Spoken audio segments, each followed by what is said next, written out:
Good morning, good afternoon, good evening, wherever you are in the world. I'm Paul Elam, and I am joined today by the intense, incredible, inspirational Janice Fiamengo of the Fiamengo Files. I've been wanting to just sit down with Janice for a long time to get to know her better. And I thought, what a wonderful way to share this with my audience, too.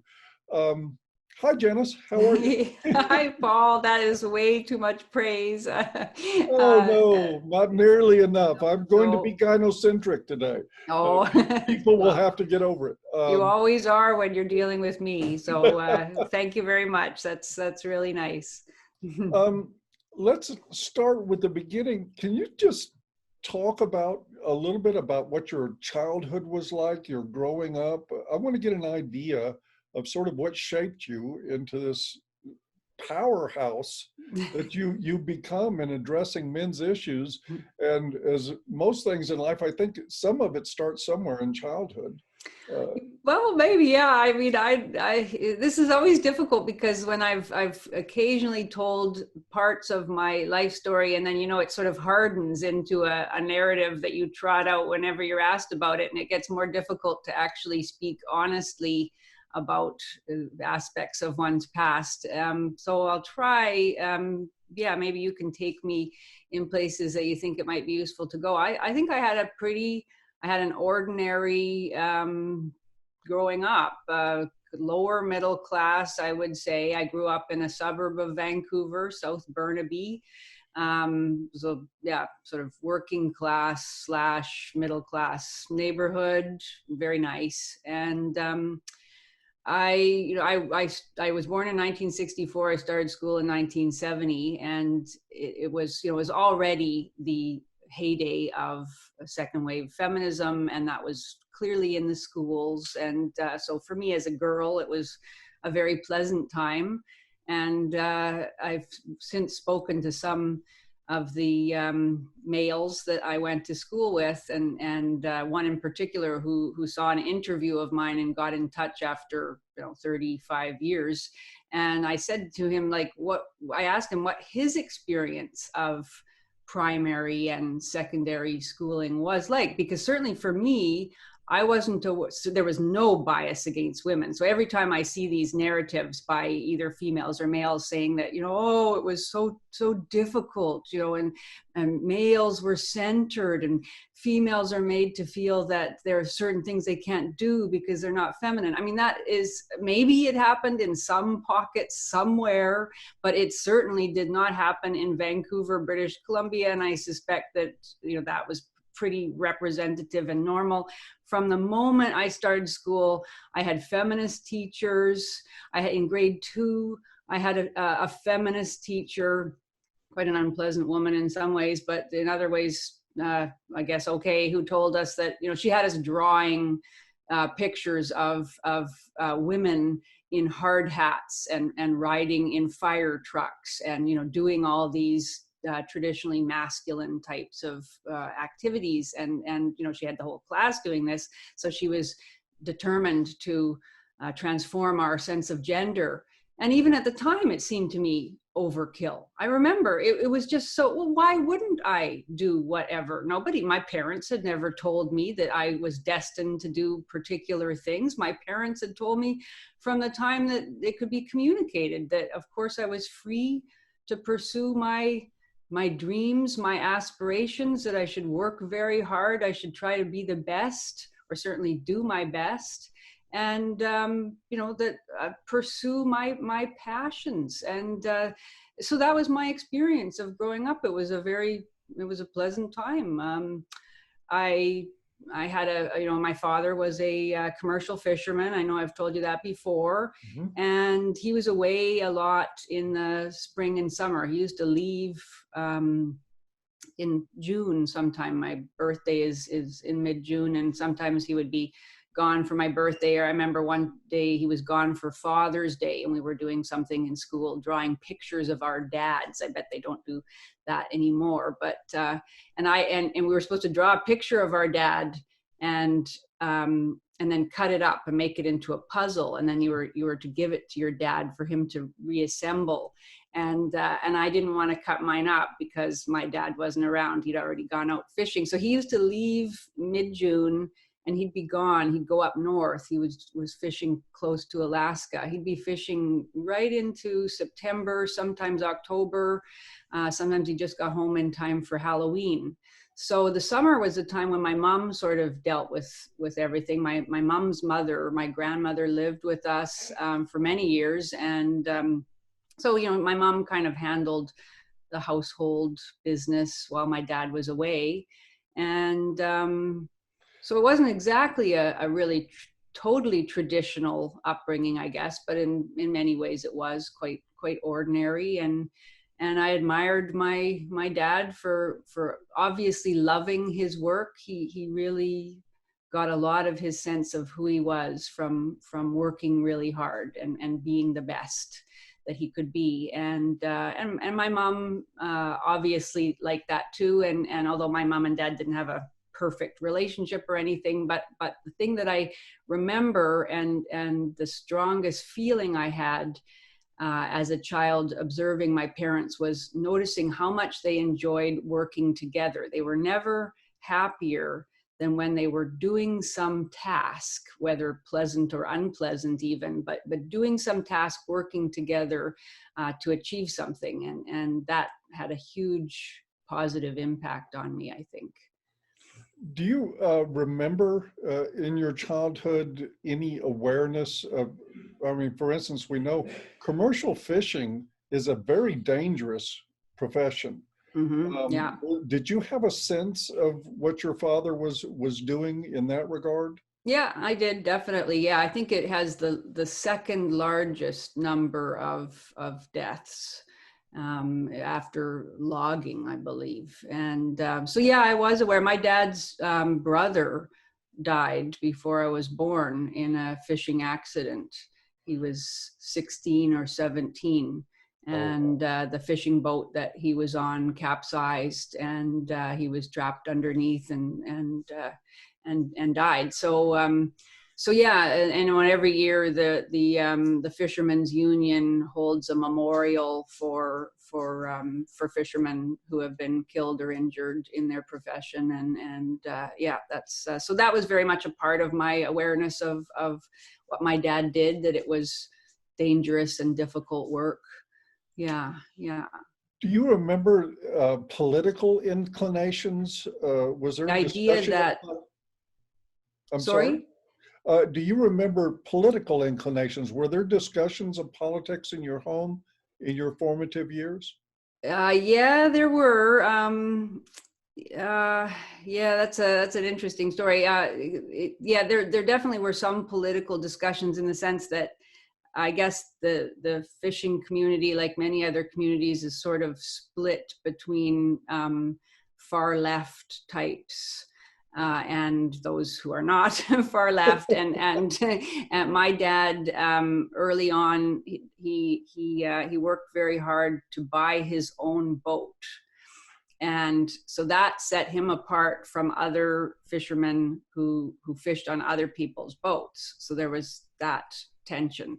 He was, I guess, a member of the petty bourgeoisie, probably the most hated class, the ones that Karl Marx saw as the biggest barrier, the biggest obstacle to the revolution. So he was, yeah, quite staunchly anti-left, and yeah, very much his ideology was the kind of classic conservative ideology of individual self-improvement, owning your own work, and not expecting to be given anything. So he was very much opposed to the sort of union mentality that it's us against them. Did your mother feel the same way?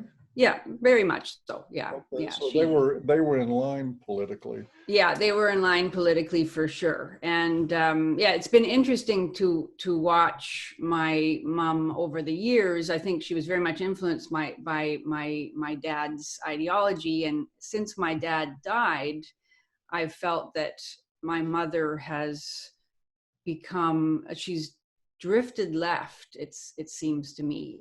Just in the last few years, I've noticed a change, because she turns on the television news and she gets this relentless indoctrination from a leftist perspective. And so now we end up having these bizarre conversations that we never would have had when I was younger, in which she presents to me leftist positions on all sorts of things, about systemic racism in Canada, and, these various kinds of issues. And yeah, I almost feel as if, because for me, whenever I hear leftist arguments, that we live in a white supremacy, that there are these structures of power that privilege men and whites. I think of my mom and dad, neither of whom came from privileged backgrounds at all. My mom's parents were turkey farmers in Saskatchewan, which is about, one of the most difficult and least remunerative kinds of things you could do. They eventually, her parents moved to Vancouver, and her dad became a longshoreman and died of a heart attack there at his work. So both of them came from these kinds of backgrounds. My dad's parents were immigrants from Croatia, who had nothing. And the reason my dad became a fisherman was because his dad was a fisherman, and that was sort of just what he imagined doing. They grew up in a very poor neighborhood in East Vancouver. So they were sort of living symbols to me of the Canadian version of the American dream: self-reliance, frugality, deferring gratification, working hard and saving for the future, taking responsibility for your own life, all those kind of classic conservative values. And so every time I hear people presenting an alternative viewpoint, I just feel in my bones that it's a betrayal of my parents.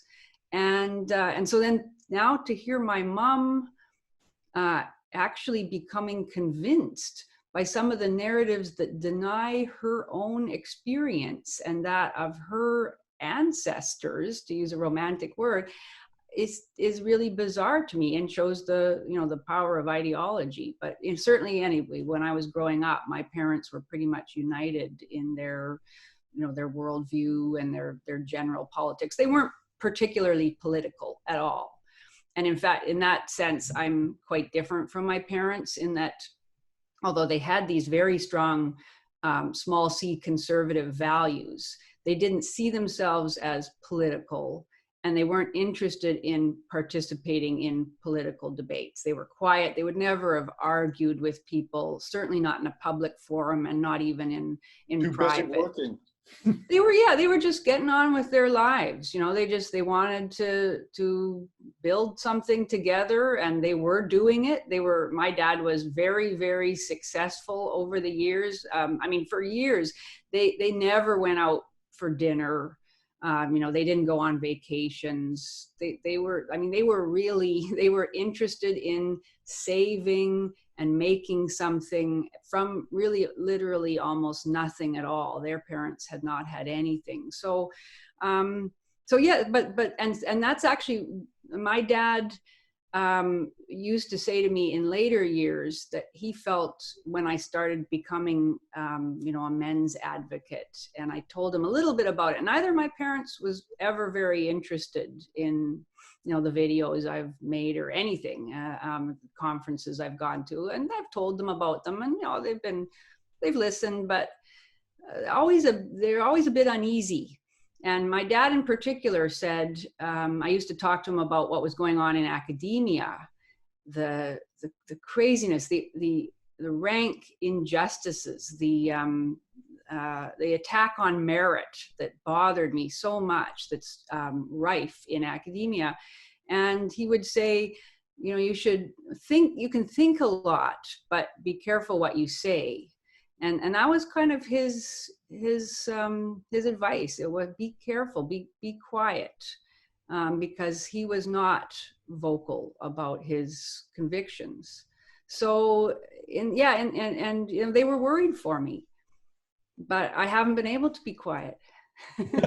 Well, that's something we already knew about you, which is a really good thing. You know, it's interesting. A lot of people are very aware that in the United States, that the media has really leaned, news media particularly, to the left. Um, all I can say is go try Canada, and Yeah, it seems like that has certainly had an impact on your mother. yeah, yeah, Um, absolutely. I'm curious too, moving on to a little bit later in life into your academic indoctrination. Yeah. I recall Cassie J talking about in The Red Pill at the very beginning.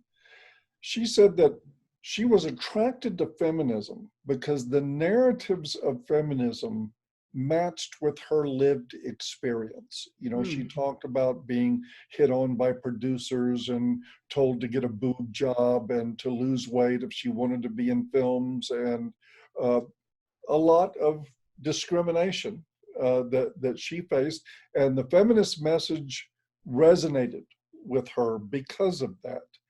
Um, was that what attract, we all know that you were early on, that you were attached to the feminist doctrine and very gung-ho about it. Was that a similar experience for you, that there was something in your lived experience that it was on par with? And if not, what was it that attracted you That's to a the good idea of question. Yeah, I would. This is another one of those questions that I've sometimes answered, and it's easy to have a glib narrative. It was complicated. I personally, no. I would have to say not really. I mean, feminist ideology is very, very comprehensive. I mean, it of course claims that everything in a woman's life can be explained through patriarchal theory and social conditioning and the messages that women get that they're somehow inferior, or sexual objectification, the pressure to look beautiful, the pressure to please men, and all those kinds of things. So, and of course, anything that's natural in a woman's life, the desire to be pleasing to a man. Now, is that socially conditioned, or is that natural? Well, the feminism, of course, says that that's entirely socially conditioned, that it's somehow dehumanizing. It turns women into objects of consumption. They see themselves as objects for male consumption. They see themselves through the male gaze. Now, so that part of feminist theory, yeah, I mean, I did want to be attractive to men, and so feminism always manages to touch on some aspect of a woman's experience. It's just that it translates that in terms of this very extremely negative, male accusing kind of lens. But overall, no, I would have to say I did not have negative experiences as a woman. I I wasn't a particularly attractive young woman. I had bad skin. I was heavy. So I never had that experience of being constantly hit on. It doesn't sound to me like it would be such a negative experience, but and, I didn't have that experience. And the experiences that I did have with men were largely super positive, really. I had male friends. I had nice boyfriends. Nobody was abusive. I had many very encouraging male teachers, male mentors, male bosses. I mean, they weren't all great, but I never felt like I was in any way persecuted as a woman. And any problems that I had in my life, they were just problems because of my own flaws or the flaws of other human beings. They were personal issues. So it did not attract me in that sense. It did attract me, and I think it's super powerful because, like many utopian and revolutionary ideologies, it tells you that there is a massive injustice. It's an injustice against your group of people, your class, that you are entirely innocent in the injustice. You bear no responsibility for any of the things that are wrong in the world, for any of the suffering that exists. There is massive suffering. It's caused by another group of people, and that you prove your your purity and your moral righteousness by joining in the revolution and by struggling against that injustice. That is heady stuff for anybody, especially for a young person. Young people want to feel, that they can commit to some, really important cause. And so that's what got me, really. And I had never thought about feminism, through high school. I was just doing my thing, getting good grades, enjoying studying. I always loved my academic subjects and all that. I went to university. I don't think through my undergraduate years I was really aware of feminist theory much, or thought about any of those kinds of political issues. It was when I started graduate school, started doing my master's degree in English literature. That was in 1986. So feminism was the dominant ideology, or at least one of the dominant leftist ideologies in universities at the time. And I was hooked, and not because it really resonated with my personal life, but just because it was so darned attractive. It was exhilarating. Was there any pause or dissonance caused when you compared your lived experience with men being generally positive and supportive and enriching versus the feminist message of relationships with men by nature being oppressive and other negative things?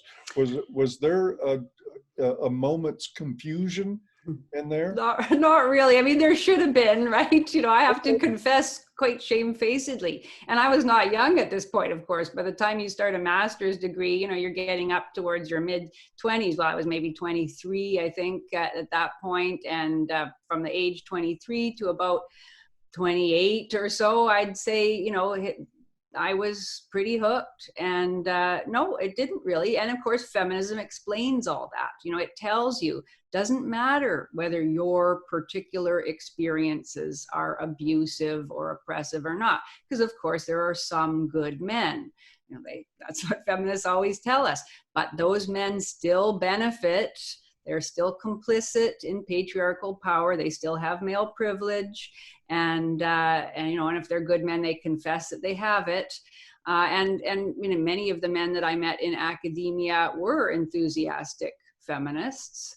So there was no disjuncture between my lived experience and what feminism was telling me. I just believed that it must be so. And I had some kind of, I can be forgiven, I think, to a certain extent for believing that it was so, because everybody else believed it. Absolutely. All the adults in the room. My parents didn't believe it, but certainly the esteemed professors, all these people with PhDs who'd been teaching for 10 or 20 years at an esteemed post-secondary institution, the University of British Columbia, they all either actively promoted and supported it, or certainly didn't argue against it. And I did a PhD thesis on women writers of the 19th century in Canada and Great Britain to a lesser extent. And it was all about feminism and the women's movement in the 19th century, and the struggle for the vote was a big part of it. The strategies that various women writers used to articulate the right of women to have the vote and to be more involved in their society. Nobody ever said to me, men did not all have the right to vote at the period you're talking about. This is a basic fact of history. Never encountered it, honestly. Read, hundreds of texts of feminist and just basic, women's history. Nobody talked about that fact. So, the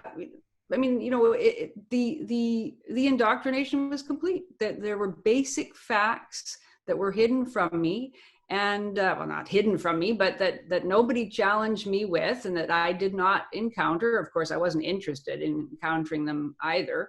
So I just assumed that it must be true, that the whole history of the human race was the history of women being disadvantaged and marginalized and struggling for their freedom and struggling for their rights, and everybody, supported me in that.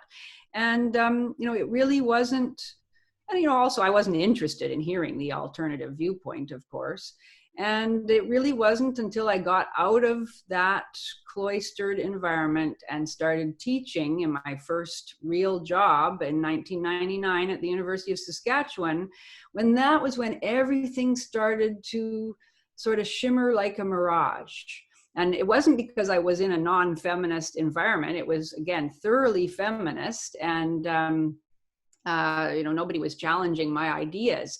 It just began to feel wrong to stand up there in front of a class of students and preach all of this stuff. And like everything in literature, even if I wasn't, specifically teaching feminism, I had been taught to read everything through a feminist or at least gynocentric lens. So it's always about, you look at the women characters. How is the woman heroic? How is she struggling? How is she hemmed in? How are her options limited? How is she working to overcome the various limitations that deny her life possibilities? How is this man privileged? How is this man's ideas? We're talking about characters in literature, but it's all read in that way. How is this male character, how do his assumptions about women inform his attitudes and his actions? And how is the author either resisting, patriarchal narratives, or in some way complicit with them and strengthening them and promulgating them? I mean, that was the whole way that literature was viewed and taught. And it just started to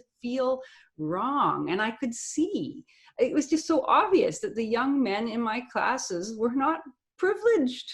And I could see all the ways that the women were privileged, all the special scholarships, all the special opportunities offered to women, the narratives about how women were morally superior because they were collectivists, because they were more, empathetic, and the whole idea that the world would be a much better place if women had more power and if men stepped back. I mean, I just started to realize that that's it's not only false, but it's shockingly cruel and unjust. And it's a horrific thing to communicate to young people. And even if it were true, I started to think, well, even if it were true about the past, it's not true about the present. And it's certainly, even if it's still true about the present, it isn't true of these young guys. They've had no hand in it. So why are we blaming them and making them feel like they should apologize for the putative sins of their fathers? Yeah, that was when it was really in that first year. And I stopped at that point calling myself a feminist. And I tried to have conversations with other women, other feminists about my discomfort. I started identifying myself in different ways. And also there were some very radical feminists in that department that wanted to make our department and the whole university even more feminist than it already was. We were actively involved in affirmative action hiring. In the 4 years I was at that university, we hired into 5 different positions, only one of which went to a man, and that was because he'd already been teaching there, and so we couldn't pass him over quite as glibly as we passed over so many other qualified applicants. And that was the thing. I mean, that it still makes me so furious and so sad too. I mean, and that was the thing that totally destroyed feminism for me, was sitting on hiring committees and looking at all of the applications that came in from incredibly talented men, and seeing them all be put on the no file purely because they were men, and we had decided we had to hire women because we were involved in this equity project to get our numbers up.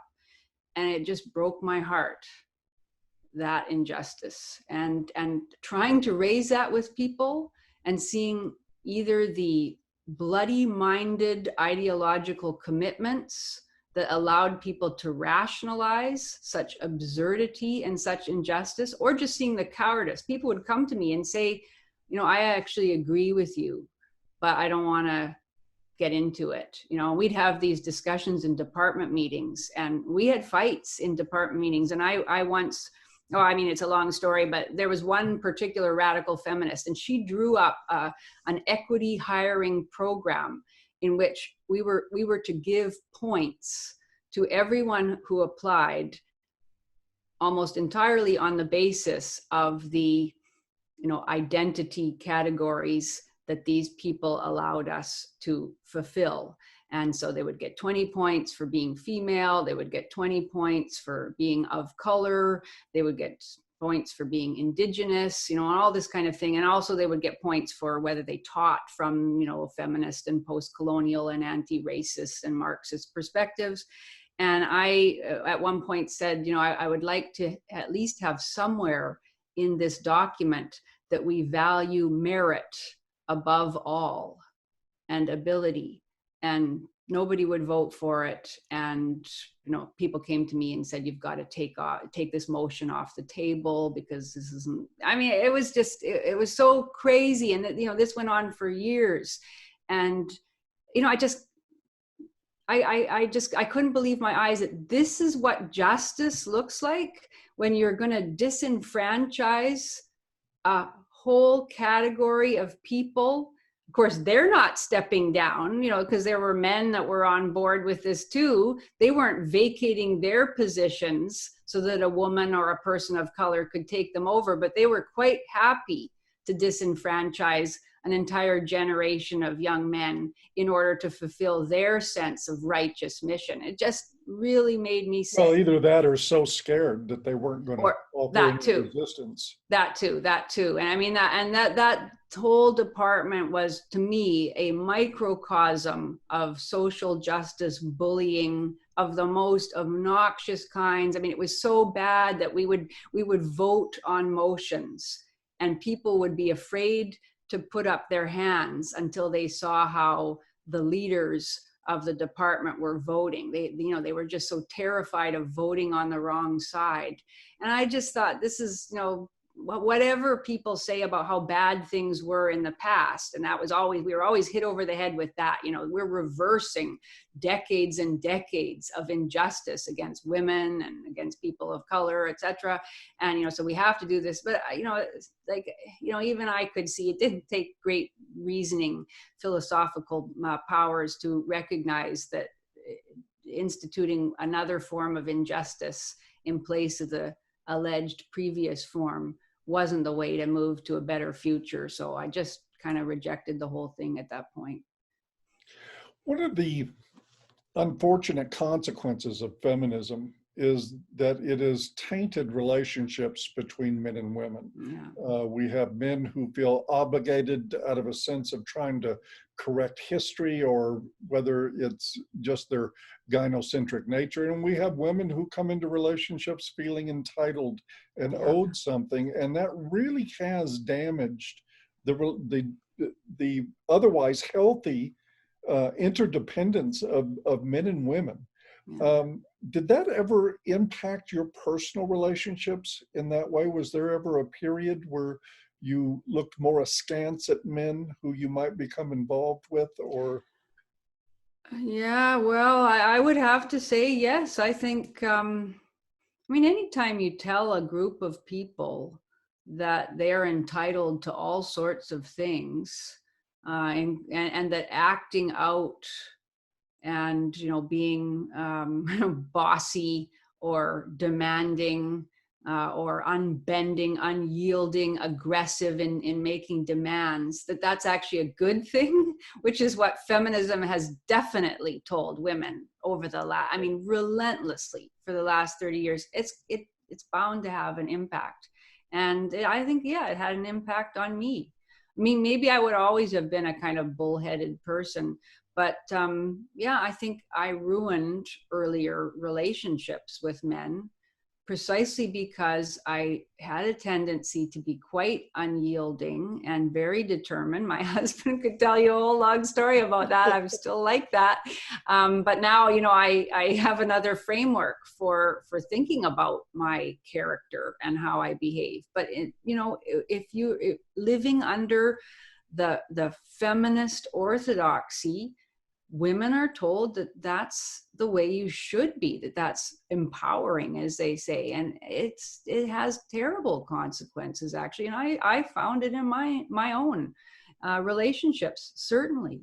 Yes. And, the idea that Well, just, yeah, I mean, it's a complicated question, but Yeah. I don't want to get into long personal examples about it. But yeah, I think it's a very damaging thing to tell women that being difficult is any kind of a virtue. And that was definitely the message that I got, and that I still see being pushed everywhere in our culture.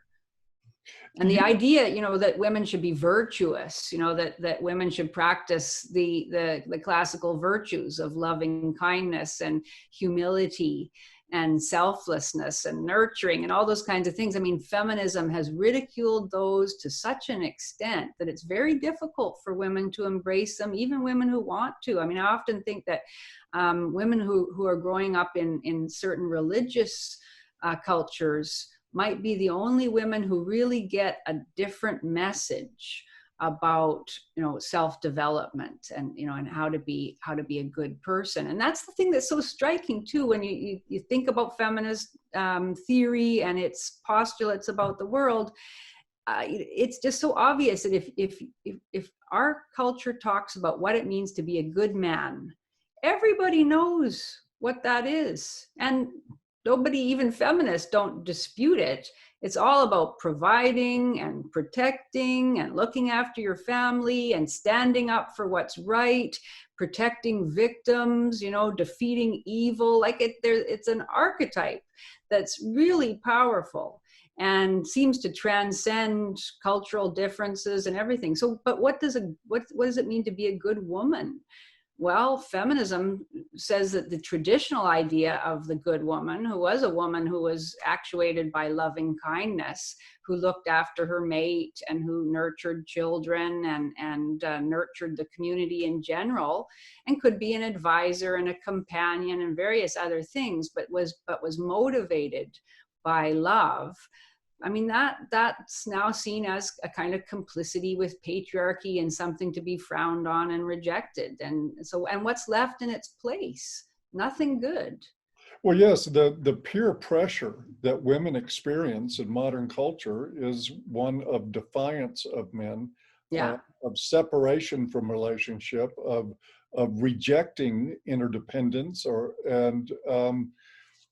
Yeah. I think you're right. What we see, particularly in some religious cultures, some religious communities, there's a different set of principles at play there, Yeah. and that the peer pressure is different. Janice, do you remember when it was that you became acquainted with the concept of gynocentrism, as opposed Probably. to all your feminist indoctrination? Yeah, probably not until I actually started, making videos and watching other videos. I mean, I probably heard the phrase or the term from you and from other men's advocates. And I do actually remember on the very first video I made with Steve, which was it back in I think summer of 2015, and it was called "Why I Am an Anti-Feminist." And at that point, yeah, the only term I had was feminist. And somebody actually wrote in the comment section, are you talking about feminism only, or are you talking about women's attitudes and behaviors more generally, and our culture's attitudes towards women, centering of women? And I don't think that guy used the term gynocentrism, and I didn't know it at that point, and I didn't know how to answer it. I was trying to answer all the comments in that first video, and I did sort of reluctantly say I wanted to keep this distinction, but then I did have to reluctantly say, actually, I am talking about women too, because there are many women, of course, who don't call themselves feminist, who are still quite happy to make the kinds of demands that women make of men, and to refuse anything, to give anything back. And so yeah, I think I didn't hear the term probably until that fall or in the first year of my activism, and it was certainly a very helpful one, but certainly one that's never used in the kind of literature that I was reading in the academy. Well, yeah, the effort there has been to reject any notion of gynocentrism. Absolutely. Yeah, absolutely. I mean, even, medieval chivalry is seen as just another form of patriarchal Oppression. subordination of women. Yes, Yeah. yes. Women, men laying down their lives is an oppressive act toward women. Yeah. I Yeah. still I mean, haven't sorted that one out. Forgive me, I'm just a white male. I don't yeah. know very much. Um, you know, it is a little bit different. One of the things, and I do admire a lot of the women that step forward and talk about these issues, because not only are they, savaged by feminist ideologues, even within our own community, there are hurt and sometimes jaded men who don't want to hear from women at all, and they don't hesitate to let you know that. Um, I wonder if what how you cope sort of with that of catching it from both sides when you talk about these issues. Yeah, I don't think I catch it from both sides. I mean, for one thing, I don't pay any attention to what any feminists say. I don't even get in arguments with them or anything. So I just I ignore that side of things altogether. And I have to say that, I mean, I always feel bad every time I get a compliment from any man who's involved in the men's rights movement, saying, that I'm courageous or anything, because I'm not. I mean, it's way more difficult for a man to speak up for himself and for other men than it is for a woman to do it. And I feel like I can't speak for other women who are involved in the men's rights movement, but I've had an easy time of it. And most men are, I think, excessively grateful to have a champion who's a woman. And the guys that say, get the woman out of here, well, I don't know. I mean, I'm not personally hurt by that. It's I can't blame them for feeling that way, really. I mean, I guess it's wrong in some way, but Well, they got there honestly, a lot they of them. got there honestly. Like, I can totally understand where they came from.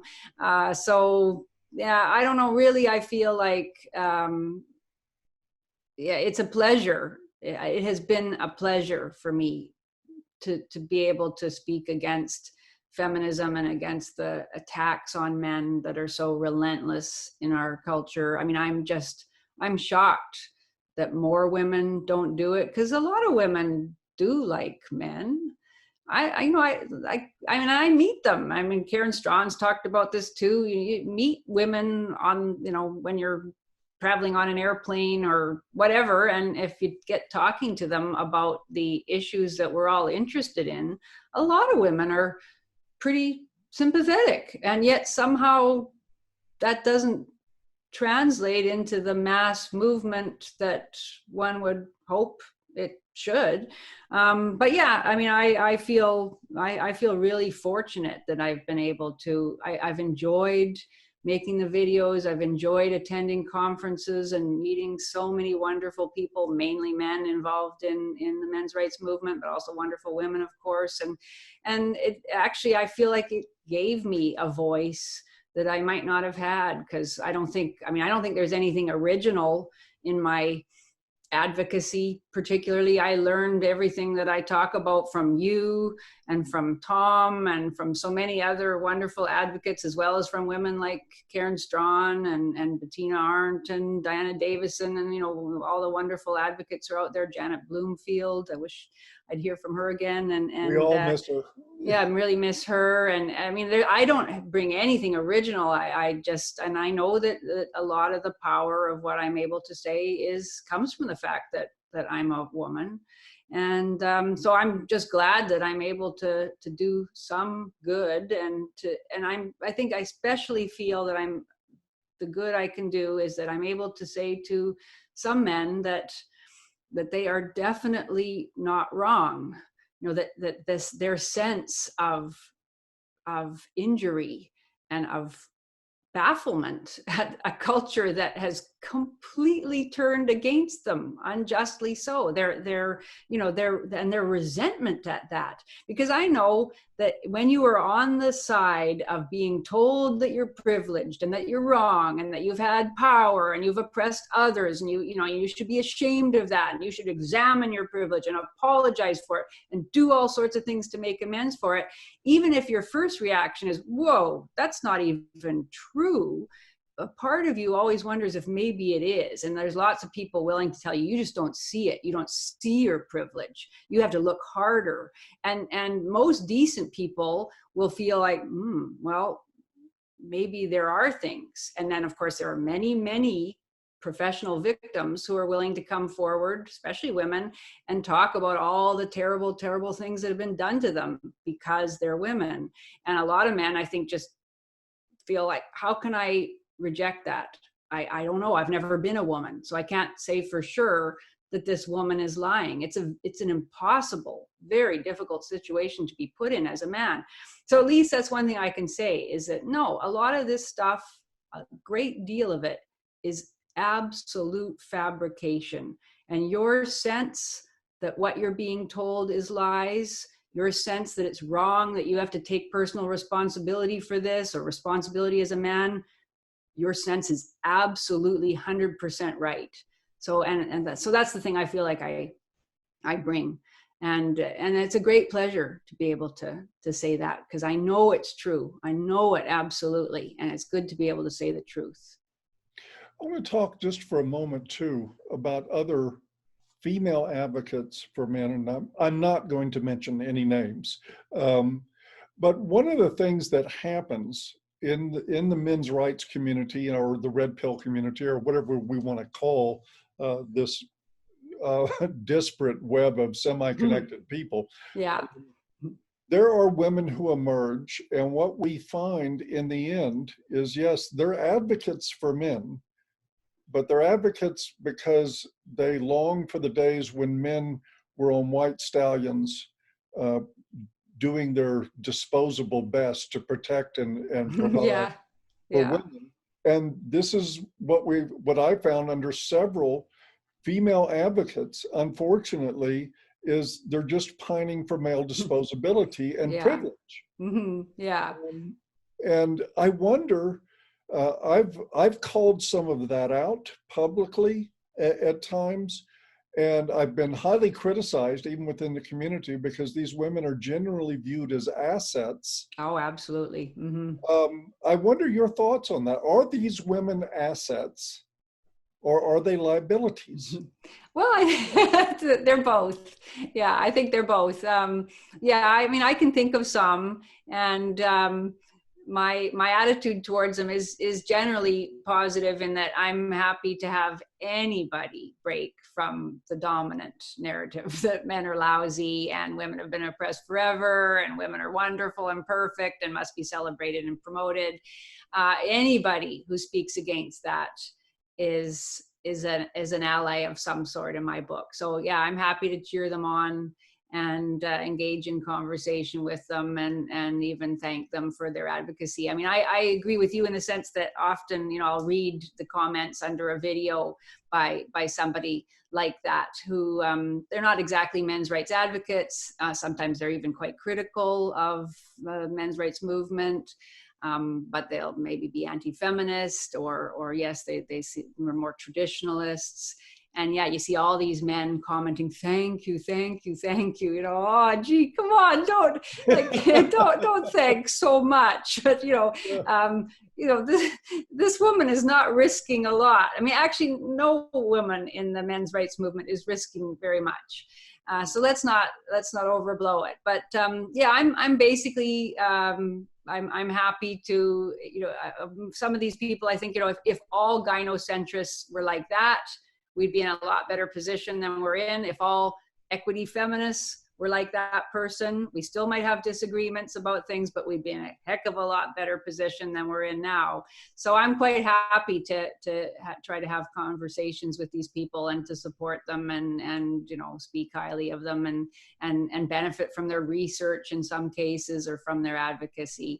I mean, I have a dream of a kind of huge march that would take place, and this is never going to happen probably, or at least Never not happened. not in our lifetimes. But and it called "Not in Our Name," and then the subtitle would be "Women and Families Against misandry or against man blaming," or something like that, where you'd gather all these people together, the traditionalists, the equity feminists, a whole group of us, and we could just generally agree on that one thing, that the male bashing that is so relentless in our culture must end now.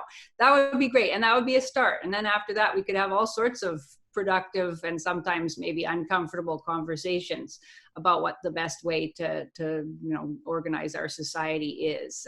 But it'd be nice to get there, and I think they can be allies in getting there. I knew you would give me an incisive answer to that question. It's a complicated matter.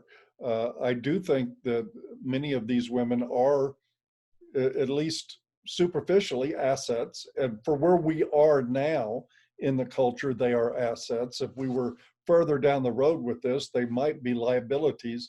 But I do think it's important from time to time to remind men that they are more than what they do for women. Mm-hmm. And Exactly. sometimes the confusion of that gets muddled. It sure does. In the anti-feminist messaging. Yeah.